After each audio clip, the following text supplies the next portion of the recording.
भाजप गटनेता निवडीची बैठक 2 किंवा 3 डिसेंबरला होण्याची शक्यता आहे।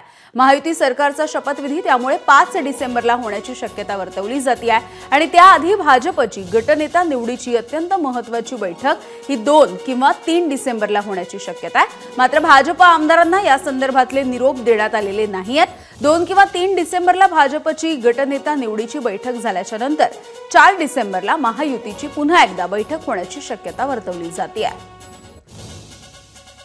रजत वशिष्ठ आपल्या सोबत आहेत। रजत, किती महत्त्वाचं पद आहे भाजप गटनेता निवडीसाठीचं आणि गटनेत्याचं नंतर पुढे नेमकं त्यांना कोणती पदं दिली जातात आणि नेमकी कशी असणार आहे ही बैठक?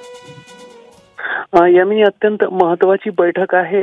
कुठलाही सरकार स्थापन करताना प्रत्येक विधिमंडळ पक्ष आपला विधिमंडळातला एक गटनेता निवडतं आणि त्याच्यानंतरच पुढे सरकार स्थापन होण्याची प्रक्रिया जी आहे ती पार पडते। त्यामुळे भाजपचा गटनेता जो आहे तो अद्यापपर्यंत निवडण्यात आलेला नाहीये। महायुतीचे जे इतर पक्ष आहेत म्हणजे शिवसेना आणि राष्ट्रवादी काँग्रेस, त्या दोन्ही पक्षामध्ये गटनेता निवडीची प्रक्रिया जी आहे ती पार पडलेली आहे।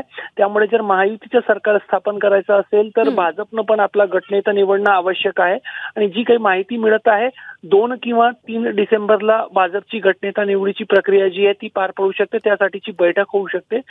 सर्व आमदार जे राज्याच्या विविध भागांमध्ये आहे ते सध्या पक्षाकडून निरोपाची वाट पाहत आहे की कुठल्या दिवशी गटनेता निवडीच्या बैठकीसाठी त्यांना निरोप येते। अद्यापपर्यंत निरोप आलेले नाहीये। मात्र जे काही भाजपमधील सूत्रांकडून माहिती मिळत आहे 2 किंवा 3 डिसेंबरला ही बैठक जी आहे ती मुंबईत पार पडू शकते आणि त्याच्यानंतर आणखी एक महत्त्वाची बैठक महायुतीची बैठक पार पडेल आणि त्याच्यानंतरच शपथविधीपर्यंत ही संपूर्ण प्रक्रिया जाऊ शकेल।